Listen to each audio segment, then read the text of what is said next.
કચ્છનું રણ ભારતની સોલર અને પવન ઉર્જા ક્રાંતિનું મુખ્ય મથક બની રહ્યું છે। તમામ સરકારી નીતિ નિયમોના પાલન સાથે કચ્છમાં સોલર પ્લાન્ટ સ્થાપાઈ રહ્યા છે અને દેશના વિવિધ સ્થળો સુધી વીજળી પહોંચાડવા માટે ટ્રાન્સમિશન લાઇન નાખવાની કામગીરી અવિરત ચાલી રહી છે। પણ કેટલાક લોકો ખેડૂતોને ઉશ્કેરી કામમાં વિક્ષેપ પાડવાનો હીન પ્રયાસ કરી રહ્યા છે।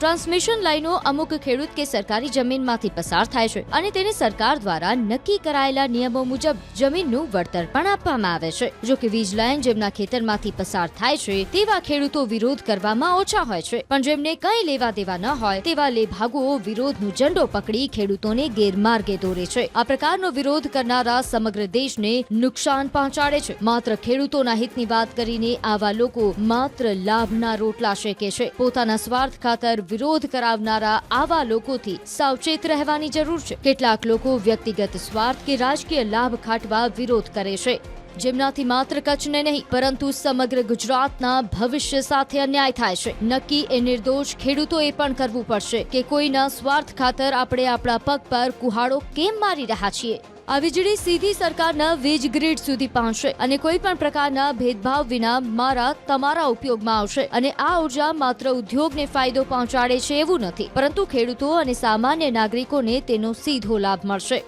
કચ્છમાં ઉદ્યોગીકરણ વધવાથી સ્થાનિક યુવાનોને રોજગારી મળી રહી છે અને ગ્રામ્ય વિસ્તારોમાં નવા ધંધા રોજગારની તકો સર્જાઈ રહી છે। ખાસ કરીને ખેતી ક્ષેત્રમાં વીજ પુરવઠાની સ્થિતિમાં ઐતિહાસિક સુધારો થશે। એક સમય હતો જ્યારે જ્યોતિગ્રામ યોજના દ્વારા ગ્રામ્ય ગુજરાતના અંધારા દૂર થયા હતા અને આજે એ જ સરકાર ઉદ્યોગો સાથે મળીને ખેડૂતોને ઉર્જાવાન બનાવવાની દિશામાં આગળ વધી રહી છે।